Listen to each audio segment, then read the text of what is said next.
บางเทื่อก็เราเรื่องของตัวเองไปนำอยู่ได้บ่ได้ออกไอคลิปกับเราเรื่องความเป็นมาของเจ้าของเอง ให้พี่น้องได้เบิ่งได้ฟังไปนำแล้วก็เป็นไปจะได้มาจังได๋ก็จังได้มาอยู่ฟังลาวสิมาเป็นเคยลาวแบบนี้นะก็ติดตามความคืบหน้าของเส้นทางบ้านนาคุณพี่น้องว่าในปัจจุบันเนี่ยความคืบหน้าของเพิ่นจะไปได้หลายหน่อยสำหรับอีกทีนึงเขตบ้านนาคุณเมืองนาทรายทองพี่น้องเลยบ้านนาคูนใต้เมืองนาทรายทองนครหลวงเฮานี่เองจะเป็นบ้านสาธารณสุขแบบอย่างแต่ปีเท่าไหร่2018จุดนี้รู้สึกว่าจะบ่ทันได้เห็นเพิ่นเตรียมวันสิเฮ็ดเดี๋ยวเฮาแล่นเลาะๆไปในเขตนาคูนเหนืออีกทีนึงก่อนที่นี่เขตนี้คือนาคูนใต้เพิ่นว่าตามป้ายเพิ่นระบุบอกเนาะทางอย่างรู้สึกว่าจะเพไปเด้ทางอย่างทางเดิมตามและอัปเดตความคืบหน้าอีกทีนึงพี่น้อง3 แยกเดี๋ยวเราจะเลี้ยวซ้ายไปตามเส้นทางที่ว่าเพิ่นมีโครงการที่จะเฮ็ดเนาะมาหาจุดนี้โอ้สังเกตเห็นเป็นคลองน้ำมาถึงจุดนี้แล้วได้นี่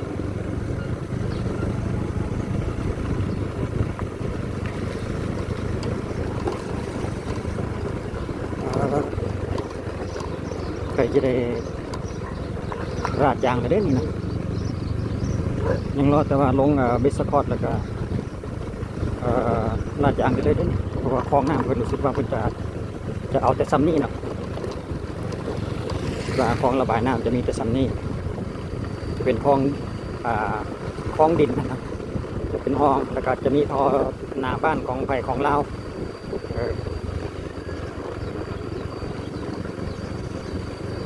เขตนี้กันนาคุณเหนือแล้วได้นี่เขตนี้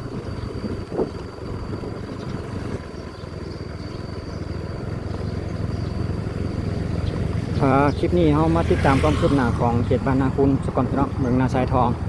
แล้วก็คลิปต่อไปอาจจะเป็นเขตบ้านหองงัวบ้านเสียนดินคือกันเนาะอยู่ในเขตเมืองนาทรายทองนี่แหละ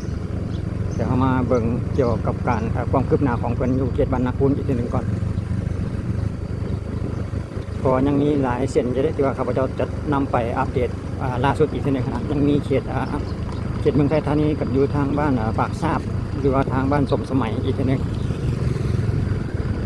สำหรับคลิปนี้เรามาเบิ่งเขตบ้านนาคุณก่อนเพราะว่าเพิ่นก็ลงมือมาได้จนเติบแล้วได้วันนี้ก็เลยมาติดตามความคืบหน้าของเพิ่นก็อีกบุดลนะคิดว่าเพราะว่าเห็นโอ้ลงเบสคอร์ดแล้วพี่น้องจุดนี้อันนี้มันลงเบสคอร์ดอัดมิกแล้วนะเกี่ยมแต่สีดยางกันซึมแล้วก็ลาดยางเลยได้นี่เขตบ้านนาคุณเหนือนาคุณน้อย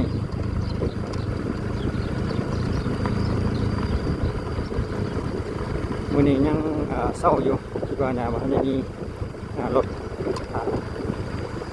เกี่ยวกับการทางนะเพราะท่านได้เห็นเกินมา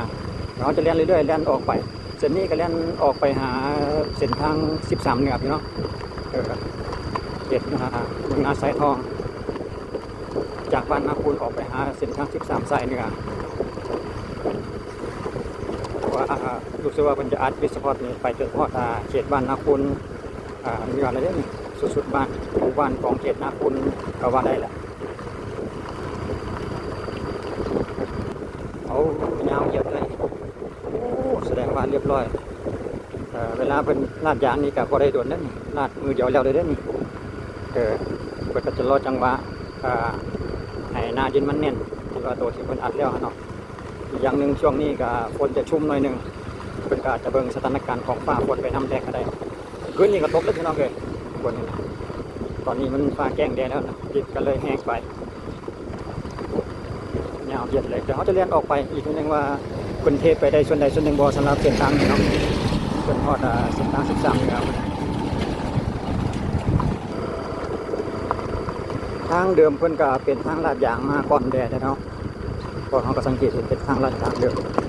แต่ว่ามันเปไปหลายเปไปจนใส่การบ่อยากได้มิตรภูมิแล้วนะเพิ่นก็ได้มีโครงการงบประมาณเข้ามาก็บูรณะแล้วก็ซ่อมแซมเติมนะคือได้เป็นอย่างเดิมๆที่ตัวมันเงินเพิ่นก็ปะไว้อาจจะเททับเลยประมาณนั้นแต่มันเสียหายนะเพิ่นก็พูดออกแล้วก็อัดลงมิกใหม่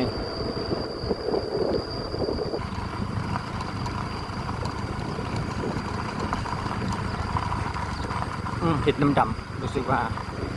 ลาดมาถึงจุดนี้แล้วนี่โอ้แอนแท้เนาะตัวเดิมเพิ่นลาดมาถึงจุดนี้แล้วอันนี้มันสั้นตมิดนี่นะจุดนี้ก็ยังเป็น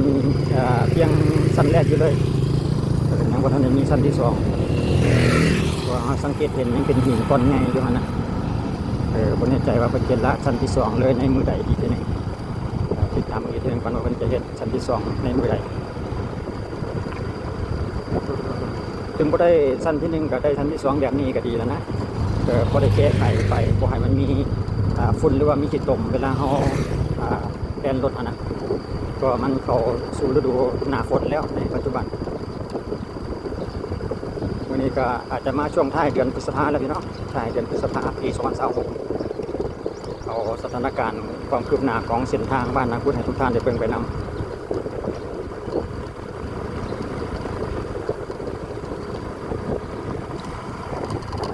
สลับกับเปลี่ยนไปน้ำพี่น้องเลยข้าพเจ้าจะลงคลิปตามความเป็นจริงในปัจจุบันว่าจะเป็นงานบุญบังไฟงานเกี่ยวงานดองหรือว่าไปน้ำสถานที่ท่องเที่ยวน้ำให้น้ำนาแบบนี้นะข้าพเจ้าจะลงไปแบบนั้นแต่วันนี้มาอัปเดตเกี่ยวกับเส้นทางส่วนเส้นทางนี้ก็ยังเหลือหลายเส้นหลายสายที่ว่าข้าพเจ้าจะนำไปติดตามความคืบหน้าให้ทุกท่านได้เบิ่งอีกทีหนึ่งช่วงนี้ก็ยังอยู่ในบุญบังไฟข้าพเจ้าลงพันๆไปแล้วเนาะสำหรับงานบังไฟต่อไปกับวัตถุนี้ต่อไปก็จะเป็นงานบุญแข่งเรือบุญทรงเรือนะเดี๋ยวมือใดวันใดที่ว่าเป็นมีบุญแล้วข้าพเจ้าจะเอาบรรยากาศการชมงานให้ทุกท่านได้เบิ่งอีกอยู่กับช่องป่าบีพี่น้องติดตามไปเรื่อยๆยาวๆตามสถานการณ์ของแต่ละฤดูกาลนะลงไปบนคลิปไปตามฤดูกาล บางเทื่อก็เราเรื่องของตัวเองไปนำอยู่ได้บ่ได้ออกไอคลิปกับเราเรื่องความเป็นมาของเจ้าของเอง ให้พี่น้องได้เบิ่งได้ฟังไปนำว่าเป็นไปจะได้มาจังได๋ก็จังได้มาอยู่ฟังลาวสิมาเป็นเคยลาวแบบนี้นะนอกจากคลิปนี้ต่อไปก็จะไปเบิ่งทางบ้านพองงัวหรือแสนดินพลังพี่น้องอีกทีหนึ่งเนาะล้มกันสู้กันฟังอีกทีหนึ่งมีบ้านแสนดินแล้วก็มีบ้านเบื้องคำทางปากซาคุณแดถนนที่ว่าเส้นทางลักเสาซีคุณนะที่ว่ารอให้ข้าพเจ้าเพราะว่ากระโดดแล้วเด้เป็นเดือนปลาย2 เดือนนะที่ข้าพเจ้ายังไม่ทันได้ไปเอาเบียดทุกท่านเพิ่มเอามาถึงจุดนี้ก็ทางลาดยางสั้นตำบิดนี่มาถึงมารวมกันกับเส้นทางหมายเลข13เหนือพี่น้องเขตเมืองนาไซทองเขานี่แหละเส้นทาง13เหนือไปทางหน้าก็ไปแล้วพี่น้องลัก52โพนโฮงขึ้นภูพระไปหรือว่ามาขึ้นทางด่วนกับเลี้ยวซ้ายขึ้นทางด่วนได้เขตนี้มีขึ้นทางด่วนหลายกลับมาทางด้านนี้กับสีเกิดสีไข่เข้าไปทางอยู่ในนครหลวงเฮาในเตียงเฮานั่นเองเนาะเส้นทางที่นี้โอ้สะอาดสวยงามเลยพี่น้องเส้นทาง13เนี่ย4 เลน2 เลนเบื้องละ2 เลนเนาะมีไฟ2 ทางสะอาดสวยงามพี่น้องเอาคลิปวิดีโอเขากับมีเพียงแค่นี้แหละพี่น้องเลยมาปิดจากจบอยู่กับทางงาม13เนี่ยนี่แหละสำหรับเส้นทางบ้านนาคุณกับสรุปแล้วกับลงเบสคอร์ดไปจนฮอดเขตหมู่บ้านกูแหละจุกับบ้านนาคุณใต้เลยเด้สำหรับเขาตรวจสอบมาเมื่อกี้นี่รู้สึกว่าจะลงเบสคอร์ดยังเหลือแต่ขั้นตอนรัดสีจางกันซึมแล้วก็ลาดยางเป็นขั้นตอนต่อไปสำหรับสั้นที่1เนาะก็คลิปวิดีโอเขากับจบเป็นเท่านี้ผมก็ขอบใจที่การติดตามและรับชมโดยดีแล้วจะเป็นเส้นทางใดก็นั่นอีกทีนึงที่ทางบางเจอกับที่เส้นทางที่ว่าแล้วทางบ้านพองงัวแสนดินประมาณนั้นเลย แล้วก็มีลายเส้นลายสายติดตามกับเป่าอีกทีหนึงยาวๆขอบคุณขอบใจอีกทีหนึงไปเจอกันคลิปต่อไปสำหรับคลิปนี้ขอบใจสบายดี